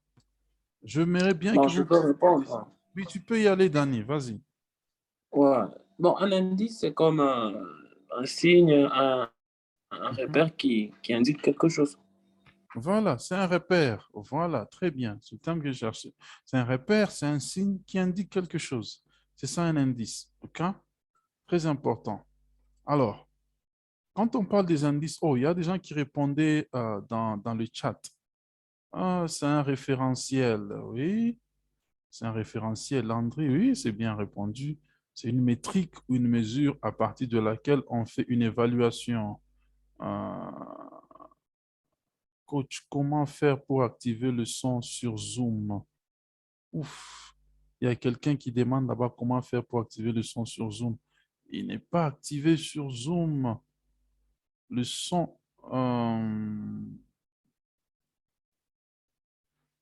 Ah, puis quelqu'un peut l'aider dans le groupe. Je ne sais pas s'il a peut-être écrit dans le groupe. Allô, Ouais, coach. ouais, Voilà, c'est Dieudonné. ouais. L'indice, c'est un point de repère, un signe par lequel on peut détecter quelque chose qu'on veut approfondir. Mhm, En fait, c'est un peu l'ensemble de tout ce qui peut nous conduire mhm. à une découverte, Ouais, justement. à Mhm, ce qu'on veut ouais. savoir. Yeah. OK, parfait. Merci. Merci. Très bien. Merci. Voilà, il faut continuer. Hein? J'aime bien quand on réagit comme ça montre qu'on comprend, on se comprend et puis on avance mieux. Alors, j'ai parlé Tout à du fait. Nasdaq. OK, j'ai parlé du Nasdaq. J'ai dit que le Nasdaq, c'est un indice boursier. OK? Vous allez voir, ça, c'est les différentes terminologies que vous allez voir par rapport au Nasdaq sur les plateformes de trading. Vous allez voir, certains endroits, il est écrit NAS 100 ou NAS 100. Vous allez voir US 100 ou US 100. Vous allez aussi voir US Tech. OK? Le Nasdaq, c'est un indice regroupant les 100 entreprises technologiques les plus fiables, les plus viables plutôt des USA. Ça veut dire les 100 entreprises technologiques qui performent mieux, hein, économiquement aux États-Unis. C'est ça le Nasdaq. Alors, leur indice, c'est ce qu'on appelle le Nasdaq. OK? Et parmi ces 100 entreprises, il y a Facebook, il y a Twitter, il y a Instagram, il y a WhatsApp, vous allez voir le General Motors, il y a les JP Morgan, il y a beaucoup, alors les grandes entreprises technologiques aux États-Unis, là, OK? Alors, ils ont un indice, donc ils ont un élément qui montre leur performance. C'est ça le Nasdaq, OK? Alors, le Nasdaq, là, on le trade aussi. On le trade aussi comme un instrument sur le marché, le Nasdaq. OK? C'est un indice. Alors, à part le Nasdaq, il y a d'autres indices comme les US 30 ou US 30, regroupant les 30 entreprises technologiques les plus viables des États-Unis. Alors, le US 30 est réduit un tout petit peu. Donc, vous avez là, par exemple, le Apple Corporation, Apple qui fabrique les iPhones et autres. Donc, vous avez ça, c'est regroupé dans le US 30. OK? Donc, le US 30 est une version un peu plus réduite du Nasdaq. Vous avez par exemple le DAX. DAX, c'est où vous allez retrouver aussi écrit German 30 ou GR30. Ça regroupe les 30 entreprises technologiques les plus viables de l'Allemagne. OK? Donc, en Allemagne, il y a beaucoup d'entreprises, les entreprises viables, celles qu'on appelle le DAX. OK? En Allemagne. Il y a le France 40, qui est aussi appelé couramment CAC 40, OK? Regroupant les 30, je crois que c'est les 40 entreprises les plus viables de la France. On trade aussi ces éléments ici. Vous allez les voir sur le marché. Il y a le Nikkei 225, OK? Le Nikkei 225, là, c'est au Japon, OK? C'est ce qu'on appelle les indices boursiers, OK? Les indices boursiers. Donc, ce sont comme les thermomètres, voilà, des grandes entreprises économiques qui font, je dirais, qui ont un grand impact sur l'économie des pays. Alors, c'est ça, ces indices ici. OK? Oui, il y a le S&P 500. S&P 500 aussi, oui, c'est vrai, Landry. C'est aussi un indice boursier, OK? S&P 500. C'est toujours aux États-Unis aussi, OK? S&P 500, OK? Alors, vous avez aussi d'autres éléments qu'on trade dans le Forex. Il y a les volatilités et les indices synthétiques. OK? Les volatilités, les indices synthétiques. Il y a les volatilités, l'instrument le plus tradé là-bas, c'est le VIX 75 ou VIX tout court, OK? VIX 75, OK? Il est très tradé. Le VIX, il y a le VIX 100, il y a d'autres VIX aussi. Donc là, c'est les volatilités. Je sais qu'au Congo, il y a beaucoup de gens qui aiment aussi trader les volatilités. Alors, il y a ça, ça se trade tout. La mère de tout ça, c'est le Forex trading. OK? Donc, c'est la base qu'on est en train de vous donner ici pour tout. Alors, dans nos cours, lorsque vous évoluez avec nous, après cette classe, cette classe, comme j'avais dit, ça va vous mettre déjà prêt, ça va vous affûter pour être sur le marché. Mais si vous souhaitez approfondir, vous pouvez approfondir avec nous. Et là, maintenant, on va dans des spécialisations, OK? Où quelqu'un peut peut-être dire que non. Moi, je vais me focaliser sur le Forex, donc sur les devises seulement, euros, dollars, ainsi de suite. Quelqu'un va dire, je vais me focaliser, me spécialiser sur les volatilités et indices synthétiques. Il y a aussi les Boom 500, Boom, les Crash 1000, OK? Boom 500, les Boom and Crash, OK? Ce sont des indices synthétiques. Quelqu'un va dire, non, je vais me focaliser sur les indices boursiers, le Nasdaq, US 30, German 30, le DAX, ainsi de suite. Okay? Il y a aussi les actions, okay? Les actions telles que vous pouvez acheter, trader sur Facebook, Twitter, Netflix. Ça, ce sont des actions. Vous pouvez aussi trader sur ça. Okay? Il y a aussi les crypto-monnaies. Ça, c'est d'autres instruments qu'on peut trader aussi. Vous connaissez tous le Bitcoin, le Litecoin, Ethereum. Donc, toutes ces crypto-monnaies aussi peuvent être tradées sur le marché boursier. OK? Très important de comprendre toutes ces choses. Alors, je crois que, excusez-moi, je crois qu'on en a eu assez pour ce soir, hein, pour ne pas vous mettre beaucoup dans la tête pour que vous puissiez, hein, peut-être que ça puisse vous embrouiller. Fidi, ton micro est off. Est-ce que tu nous entends? Fidi, ton micro est off. Est-ce que tu nous entends, Fidi? Oui, alors, est-ce qu'il y a des questions?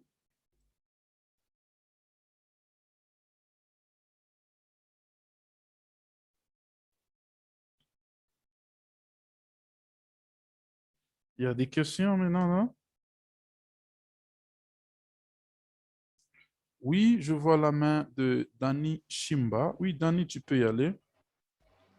Ok, merci pour la parole. Je t'en prie. J'aimerais savoir comment on fait pour, je sais pas, pour avoir un compte ou comment on approvisionne son compte pour faire les transactions et tout ce qui va avec. Mhm, mhm. OK. All right. Je crois que tu as déjà, tu sens déjà le goût de commencer à trader, c'est ça, non? Hein? Tu veux vraiment déjà te lancer. Ouais, c'est ça. Mhm. OK, c'est une bonne chose, ça. J'aime ça. Oui, mais on est encore au début, hein. Euh, Lorsque nous allons évoluer, OK, avec le cours, et nous avons, si vous avez déjà les syllabus, vous allez voir qu'il y a un endroit où on a déjà dit que, je vais essayer de défiler jusque là au bas, ouvrir le compte de trading, vous voyez, c'est le chapitre 6.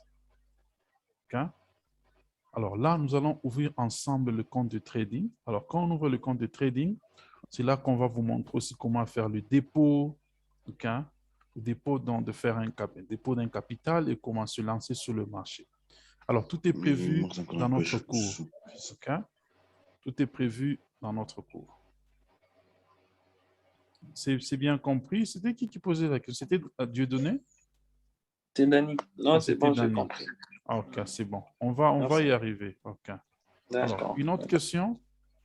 Oh, je vois une question dans le chat là. C'est quoi le S&P 500? OK. S&P 500,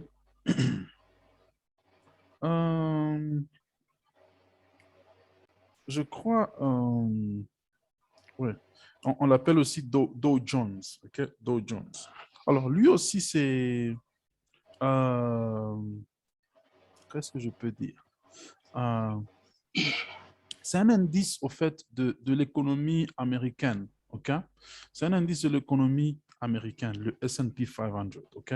Comme le Nasdaq, il montre un peu la santé économique des États-Unis, particulièrement les États-Unis. C'est ça le S&P 500. On l'appelle aussi Dow Jones en notre terme. Dow. Okay? Dow Jones. D-O.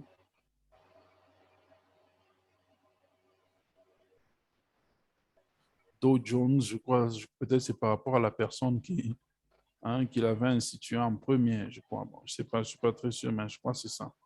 Alors, c'est ça, c'est Dow Jones, c'est ça le S&P 500. Okay?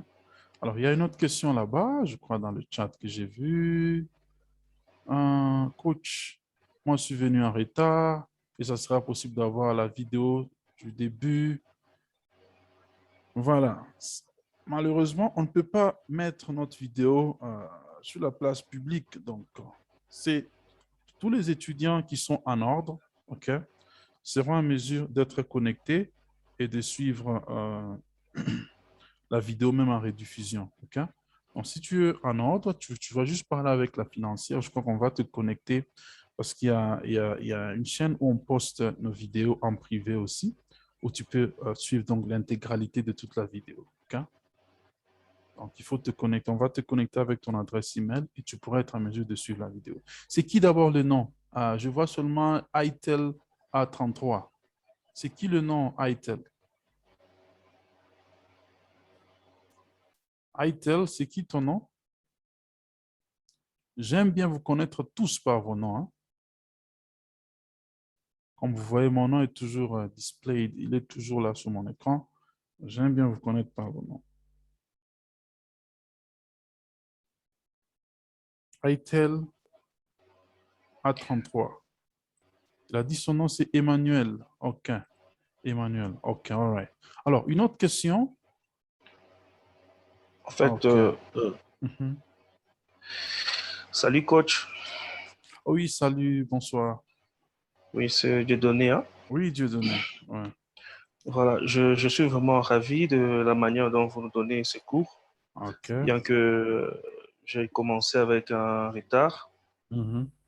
que j'étais en train de faire un truc qui m'a fait un peu perdre le temps. Alors, Mhm. personnellement, je suis très ravi. OK. Moi également. Je, je suivais un cours de trading quelque part. Ouais. Et voilà, je n'avais jamais appris des taureaux, les ours. Donc, en Mhm. fait, tous ces détails, c'est Ouais. vraiment bénéfique pour nous. Ah, Alors, heureusement que la personne qui m'a précédé a posé la question que j'allais poser concernant mhm. le retard. Donc, je pense que, Dieu voulant, nous allons Ouais. nous mettre en ordre avec Madame Vanessa Ouais. pour récupérer les retards. Oui, Mais parfaitement. Mhm. je souhaiterais ou alors proposerais, Ouais.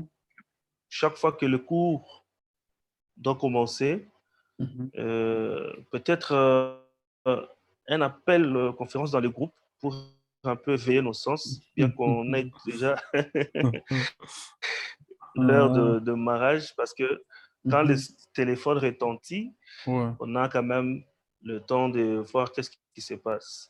Donc, c'est Ah, l'une des propositions, ouais, parce OK. qu'on n'aimerait pas être en retard. Mhm. Oui, c'est mieux quand vous suivez le cours en live aussi, hein, vous voyez.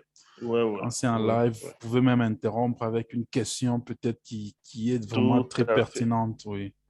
C'est. Ah, OK. Je prends en considération ça. Ça peut être bon. Maintenant, WhatsApp, à ma connaissance, WhatsApp ne permet pas des appels en conférence. Là, ce n'est pas pour 10 personnes, plus de 10 personnes, c'est ça, non?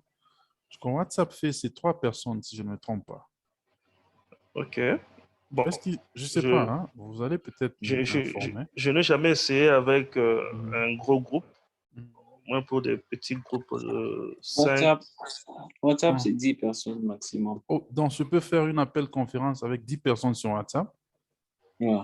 OK. Oh, ça, c'est une bonne chose alors.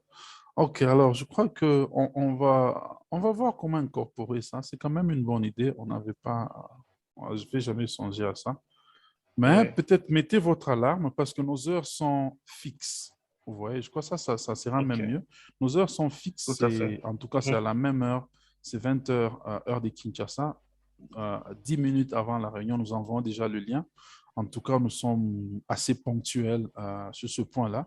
10 minutes avant Oui, la réunion, nous envoyons le lien et nous attendons ceux qui viennent un peu avec des petits retards. Donc, 10 minutes après l'heure, ça veut dire à 20h10, démarrons avec donc une brève révision et peut-être autour de 20 minutes après l'heure du début, nous démarrons avec la mhm. matière du jour. C'est ce que nous faisons généralement. Mais nous allons incorporer ton idée de faire des appels là. Peut-être ça va réveiller quelques-uns qui n'ont pas encore réglé Tout des à fait. alarmes. Oui. Mais il Oui. faut mettre votre Et, alarme et- oui, lundi, mercredi, vendredi. pas de problème. Je vais Ah, m'arranger à vraiment mettre l'alarme. ouais, Et la dernière question, peut-être, ouais, que ce soit un peu comme ça. ouais.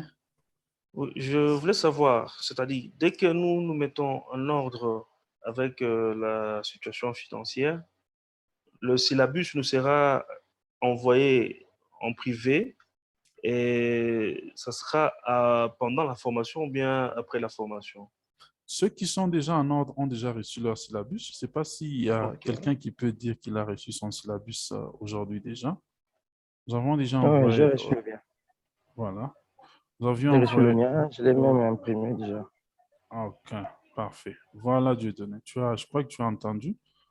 Très bien. OK. Alors, nous l'envoyons par email individuellement. Donc, c'est pour Mhm. ça que au cours de l'enregistrement, on demandait vos adresses email. C'est justement pour vous donner quelques communications avec le syllabus. Tim aussi a reçu le sien. Ouais, Ouais. je vois. Mhm. Alors, nous envoyons le syllabus par email et puis vous pouvez l'imprimer et voilà, utiliser votre guise. En tout cas, je suis Ouais. très content, cher coach. OK, je vous en prie, oui, je vous en prie. Merci beaucoup. OK. Alors, pour ceux qui demandent par rapport aux vidéos, en tout cas, nous allons faire ça. C'est une exception je crois qu'on a commencé avec la promotion passée. En tout cas, on a vu qu'il y a certaines personnes qui s'est découragé au fur et à mesure qu'on évoluait, qui ratait peut-être une séance ou deux. Vous voyez, par rapport peut-être à un problème de connexion. En tout cas, je conseille de suivre la séance en live. C'est très important. C'est mieux qu'en différé parce qu'avec l'expérience, il y a certains qui prennent la vidéo en différé, mais vous voyez, c'est combien de minutes? Je crois que c'est 1h40 minutes peut-être ou 1h50 minutes de cours comme ça. Quelqu'un peut can feel bored, comme on dit en anglais, peut un peu s'ennuyer, tu as étudié, bon, tu ne termines pas toute la vidéo, alors que quand tu ne termines pas toute la vidéo, il y a des parties que tu rates. Alors, quand tu es en live comme ça avec tout le monde, on évolue comme ça, je vois que tu comprends mieux et puis tu as un carnet à côté, tu es en train de noter des explications. C'est toujours mieux, mais nous allons disponibiliser la vidéo pour tous ceux qui sont en ordre. Oui. Alors, je vois d'abord une question de Landry. Landry Paté. Avant que je ne revienne, il y a deux mains qui sont levées là-bas. Landry a dit, ce serait mieux pour nous sur la vidéo. Moi, OK. Je crois que c'est toujours par rapport à la vidéo. OK. Je me poursuis les vidéos sont en différé. OK. Voilà. OK. Qui nous mettra dans la chaîne pour suivre les formations en différé. OK, ça va. OK, Landry, je crois avoir répondu déjà à ça. Il y a Eben. Une question, Eben ou Tim? Je suis en ligne, c'est Ben. OK, Eben. Oui, bonsoir. Salut, bonsoir, coach. J'avais une petite question au niveau de devises majeures. Oui. Alors, à ce niveau, vous avez notifié qu'il y a des devises qui sont majeures, il y a des Ouais. devises qui sont mineures et exotiques. Ma question serait de savoir quels Mhm. sont les avantages et les désavantages de trader dans les paires majeures, mineures et Mhm. exotiques? Et aussi, y a-t-il un pourcentage un peu élevé, parlant de gains bien sûr, profit, quand on trade Mhm. avec le paire majeur, et il y aura aussi une tendance, c'est pas moi, à perdre quand on trade avec les paires mineures. Bon, c'est pas, quels sont les avantages qui sont liés beaucoup plus au choix de ces paires en question? Bon, moi, je voulais juste savoir les critères de choix, sur quoi nous pouvons faire le choix en tradant sur le majeur, soit sur le mineur. OK, merci, merci. Très bonne question. Oui. Alors, tel que vous avez vu, je crois en introduction, quand j'ai parlé des devises, j'ai dit que les devises sont classifiées en 3 groupes selon leur liquidité ou volume sur le marché et la puissance économique de leur pays. Okay? Donc, la liquidité ou le volume, un autre terme que vous allez aussi apprendre avec nous, c'est la volatilité. Okay? Vous avez vu que la volatilité, c'est les types d'instruments qu'on trade aussi, mais c'est un terme aussi qu'on utilise couramment pour dire qu'il y a beaucoup de volatilité sur le marché, il y a moins de volatilité sur le marché. Alors, sur les devises majeures, OK, amènent plus de volatilité sur le marché. Et quand je parle de volatilité, c'est quoi? Vous voyez les zigzags, là, les vagues, là, ils font là sur le marché. OK? C'est ça qui nous fait des profits. Quand il n'y a pas ces vagues ici, peut-être vous allez voir juste des lignes comme ça. Très petite ligne là-bas qui ne bouge pas trop.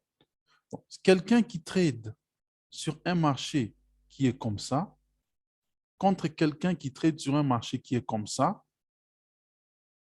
vous voyez, le deuxième a plus de chances de faire quand même un gain considérable comparativement à quelqu'un qui trade sur un marché qui est moins volatile, qui est moins volumineux comme celui-ci.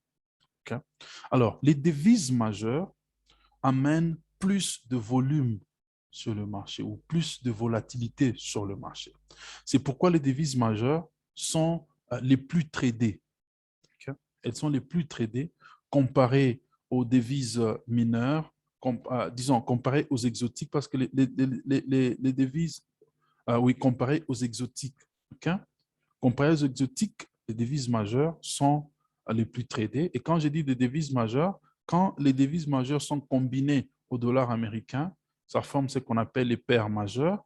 Et quand les devises majeures sont combinées entre elles, sans le dollar américain, ça forme ce qu'on appelle les paires mineures.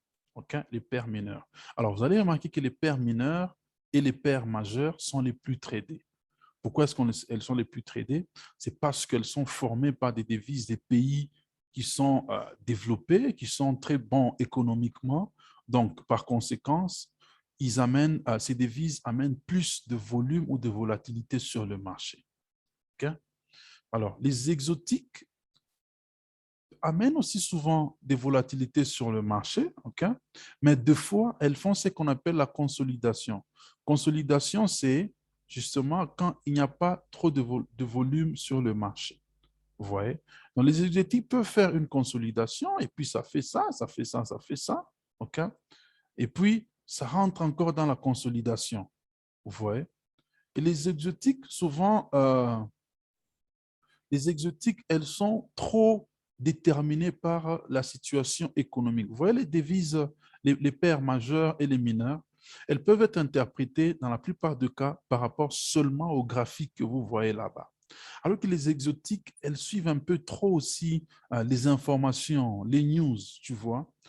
Alors, si par exemple, il y a des crises en Afrique du Sud, comme je crois en début de cette année, c'était en début, non, il y a, je crois, 2-3 mois, il y a peut-être 2 mois, il y avait des troubles quand on a arrêté l'ancien président Jacob Zuma, on l'a incarcéré.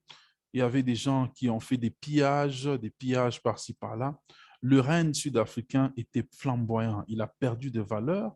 Alors, c'était catastrophique. C'est-à-dire que si quelqu'un avait déjà ouvert une position qu'on appelle des swing trading, donc une position de trade où tu prends, il va être un trade pour faire 3 mois, rester dans un même trade.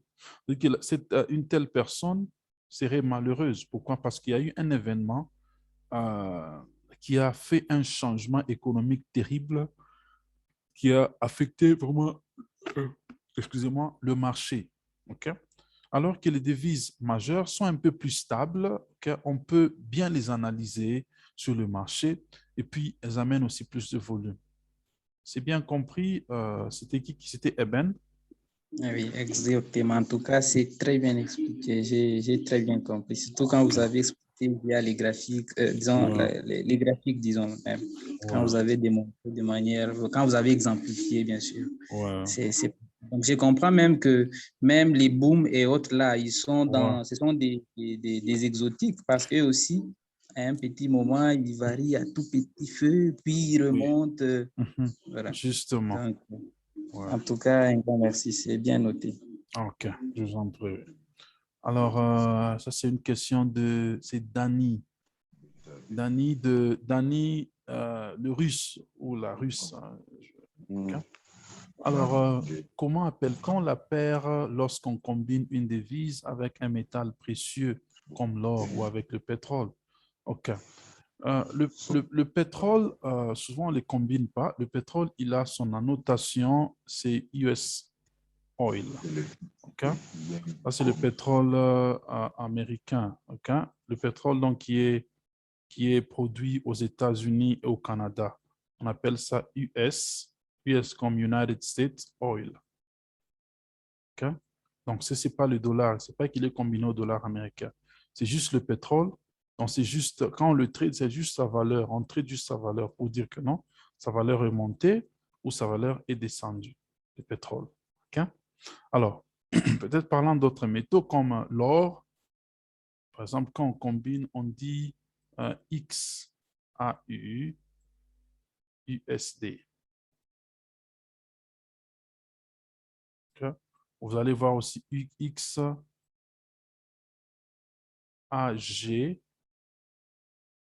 USD. Bon, on ne traite pas trop l'argent. XAG, c'est l'argent. OK? Argent. XAU, c'est l'or. Lui, l'or est très tradé. En tout cas, alors, comme moi, là, je ne passe pas une journée sans trader l'or. Ça fait beaucoup d'argent. Hein. Ça peut aussi faire des pertes hein, si vous ne le comprenez pas très bien. C'est un instrument très risque, à haut risque, oui, à haut risque, mais aussi à grand profit. Si vous tradez sur l'or, vous faites vraiment bien, vous pouvez faire un grand profit. Okay? Vous pouvez faire un grand profit sur l'or. Alors, il y a l'or XAUUSD ou l'argent XAG USD, je voulais dire. Vous allez voir même XAU et UR comme l'or contre l'euro, hein, ou ainsi de suite. Alors, ces paires n'ont pas de nom, OK? Elles n'ont pas de nom comme devises majeures, mineures, ainsi de suite, parce que ce sont des paires qui sont spéciales, OK? C'est juste une combinaison entre un métal précieux et une devise, OK? Alors, il n'y a pas de nom spécifique comme paire, je ne sais pas, ou quoi là, non? OK? L'or, oui, on appelle ça une valeur des refuges. Tout comme le dollar américain, on appelle aussi une monnaie des refuges. Le franc suisse, on appelle ça monnaie des refuges. OK? Mais ce n'est pas ça leur nom, comme on parle du sens, du sens des paires, les paires majeures, paires mineures, les paires exotiques. OK? L'or est une valeur des refuges, comme on dit, oui. OK? Bien plus stable que le dollar, êtes-vous d'accord, oui? Mais le dollar est considéré comme, même pas le dollar, le franc suisse est considéré comme la monnaie la plus stable. Okay? Le franc suisse, en tout cas, c'est la monnaie de refuge par excellence. Okay? Vous allez remarquer qu'il y a beaucoup de gens qui ont des comptes, des millionnaires, des milliardaires, qui préfèrent aller laisser leur argent dans des comptes en Suisse. Nous avons un exemple très pratique au Congo. Nous savons que Mobutu, par exemple, le feu Mobutu, l'ex-président, il paraît qu'à sa mort, il avait laissé des comptes d'argent en Suisse. Je crois que ceux qui sont, peut-être qu'il y a des gens qui connaissent cette information. Pourquoi? C'est parce qu'en Suisse, leur monnaie est très stable et le pays est très stable d'abord. C'est un pays où il n'y a pas de guerre. Ils ont une politique de... Ils n'ont pas d'armée en Suisse. Ils n'ont que la police. Donc, ils n'ont pas d'armée, ils n'ont que la police. Donc, c'est un pays très stable, très sécurisant. Il y a une très bonne sécurité en Suisse.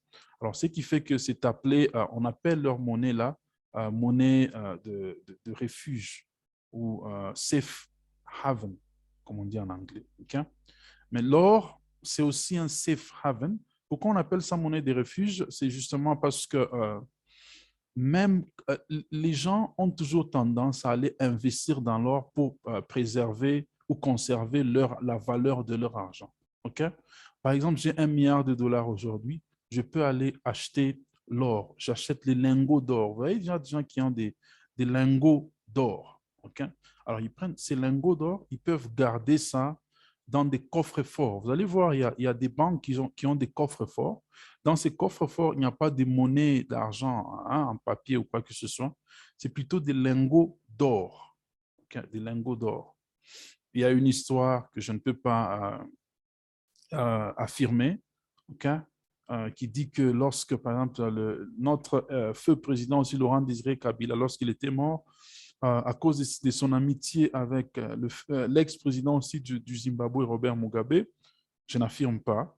Il paraît que le président Kabila avait des coffres forts qu'il gardait au Zimbabwe. Alors, quand on l'avait assassiné, il paraît qu'il était mort sur place, mais on avait pris son corps, on l'avait amené ça au Zimbabwe parce que les coffres forts-là ne pouvaient s'ouvrir qu'avec son empreinte digitale. Alors, il fallait l'amener le plus tôt possible pour que on puisse poser son empreinte digitale sur le coffre-fort et enlever les lingots d'or qu'il avait, je ne sais pas, déjà stocké là-bas. Je n'affirme rien, c'est juste une histoire que j'avais aussi appris comme ça. Bref, l'or est aussi considéré comme un instrument ou des refuges où les gens achètent l'or pour conserver la valeur de leur argent. Mais par rapport au nom, la paire XAUUSD n'a pas un nom aussi générique comme les paires majeures, paires mineures ou exotiques. Okay? On appelle ça juste couramment le gold. Je suis en train de trader le gold. Je suis en train de trader sur l'argent. Je suis en train de trader sur le gold contre le dollar. Okay? C'est un peu ça. Excusez-moi. Une autre question. Comment appelle-t-on la paire qu'on obtient en combinant une devise USD avec un métal non? Oh, ça, j'avais déjà répondu. Donc, on combine une devise avec un métal. OK, je crois avoir répondu à ça. Une autre question?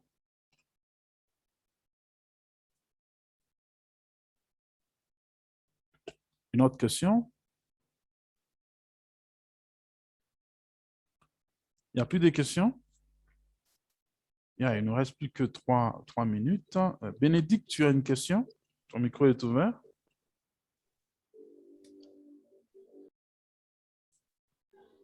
Bénédicte? Non, j'ai pas de question. Oh, j'ai juste vu que ton micro était ouvert là. Okay. Oh non, désolé. Non, ça va. Alors, donc, s'il n'y a plus de questions, je crois que nous allons nous arrêter là. Nous allons digérer ce qu'on a eu aujourd'hui. Je crois que c'est assez. Nous allons digérer. Alors, si vous avez toujours des questions, le groupe, pourrions-nous commencer à trader après cette formation? Landry Poité, effectivement, après cette formation, vous serez en mesure de rentrer sur le marché réel. OK? Donc, il faut déjà vous y préparer psychologiquement. Après cette formation, vous serez en mesure de commencer à trader. OK? Très bien.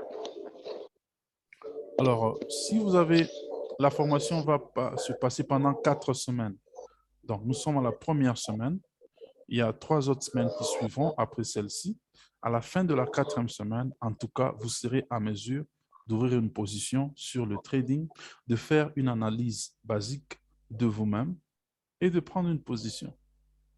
Ok. Oui, dans 4 semaines. Oui. OK. Je vous en prie, oui. Okay.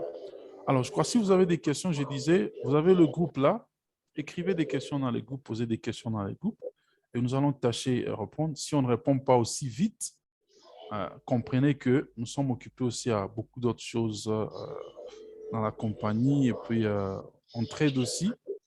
Alors, il faut un peu être patient. Okay? Merci à tout le monde alors pour la participation. Ce soir, nous nous retrouvons mercredi à la même heure. Bonne soirée chez vous et que Dieu vous bénisse. Au revoir. Merci, coach. Au revoir et toutes les bonnes choses. Au revoir. Merci. Merci. Merci.